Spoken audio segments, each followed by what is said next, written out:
Printing and pressing with OKI Digital Transfer Printers. First, let's look at the range of transfer printers offered by OKI. The Pro8432WT prints on sizes up to tabloid A3. It uses CMYW toner and it's for use on light or dark materials. The C711WT prints on sizes up to letter A4. It has a CMYW toner configuration and it's also for use on light or dark materials.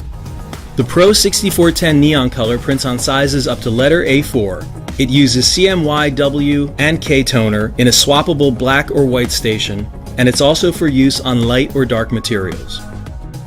And finally, the C831TS prints on sizes up to tabloid A3, uses a CMYK toner configuration, and it's for use on light materials. For this video, we'll only focus on printing dark shirts using the Pro8432WT. The Pro8432WT can transfer onto both light and dark textiles composed of 100% cotton, 50-50 blends, tri-blends, 100% polyester, and more. In addition to textiles, the Pro8432WT can transfer onto hard surfaces such as wood, metal, glass, acrylic, ceramics, paper bags, and other substrates. Now let's take a look at applications and the file preparation process. These are the applications that work well when creating digital transfers: Adobe Illustrator, CorelDRAW, and Photoshop. However, Photoshop files that contain transparent backgrounds will require a RIP for them to print correctly. We'll talk more about RIP software later. We'll focus on using Adobe Illustrator to set up shirt files. First, create a document sized to your transfer media. Next, if you're printing on dark shirts, create a rectangle and fill it with the color of your shirt. This enables you to see white text and graphics as you work. Name the layer Media and under Layer Options, lock the layer and turn off Print.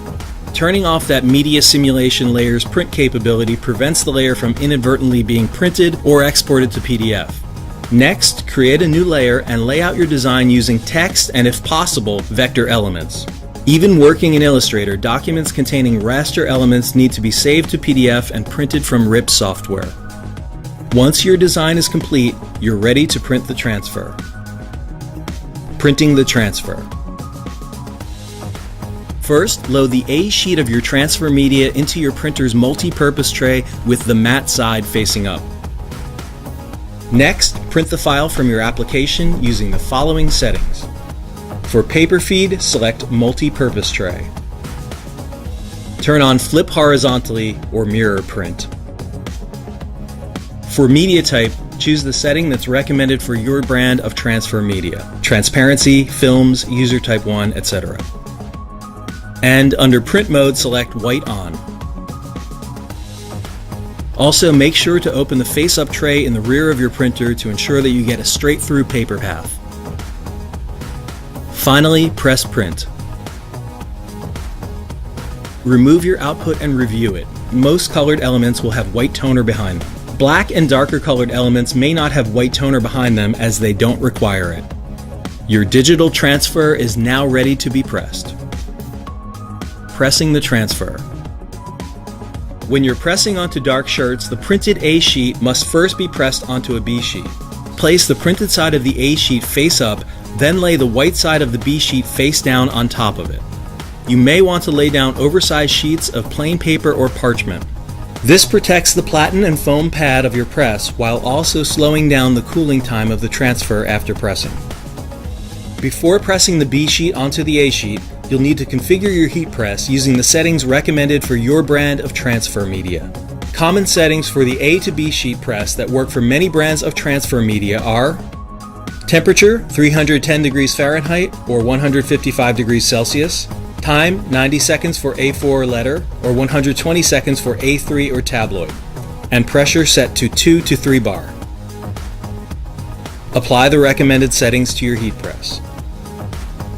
Once your heat press reaches the targeted temperature, begin the press.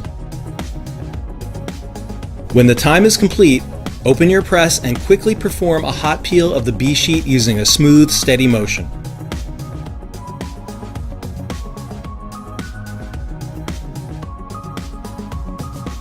Next, inspect both sheets to ensure that the B sheet has completely transferred to all printed elements of the A sheet. For many brands of transfer media, it's recommended to trim all edges of the A sheet. This removes the white indentation line at the edge of the page, which prevents it from being pressed onto the shirt. If you've laid out multiple copies of your design on the printed page, such as small logos, you'll want to trim those now as well. Now your transfer is ready to be pressed onto your shirt. You'll need to review the settings that your brand of transfer media recommends for this step. Common settings that work for many brands of media are temperature, 310 degrees Fahrenheit or 155 degrees Celsius when you're pressing onto cotton, or 268 degrees Fahrenheit or 131 degrees Celsius when you're pressing onto polyester. Time, 30 seconds, and 2 to 3 bars of pressure. Apply those recommended settings to your heat press. Next, you'll need to align the shirt onto the foam pad of your heat press. Center the shirt without stretching it, and make sure that it's straight on the foam pad. Align the transfer onto the shirt with the printed side face down. Tools like a ruler, triangle, and even a sheet of paper can be useful in making sure that your transfer is straight and properly positioned. When the transfer is positioned, press it onto the shirt. Once the press time is completed, remove the shirt and wait until it's cool to the touch.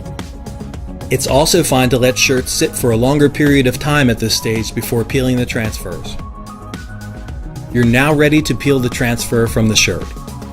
Roll off your transfer using an extreme angle. Never directly lift the transfer from the shirt. For larger designs, be sure to keep pressure near the edge of the peel with your other hand. The final step in the pressing process is to remove the sheen and set the transfer. To do this, place the shirt back onto the press and lay a silicone sheet or parchment paper over the transfer. Press the shirt again for 10 to 20 seconds at the same temperature and pressure that you used for the previous step. Your digital transfer shirt is now complete and ready to wear, display, or deliver to your customer. Finally, let's take a look at using RIP software. As mentioned earlier, RIP software is necessary for removing unwanted white backgrounds from raster-based transfer files such as Photoshop or PNG files. Printing from a RIP has additional benefits, such as advanced color controls for brightness, saturation, hue, and more. Color substitution and color replacement. The ability to control the amount of white toner used both in standalone white elements as well as in white behind color. Advanced trapping features to prevent white edges from showing around colored elements.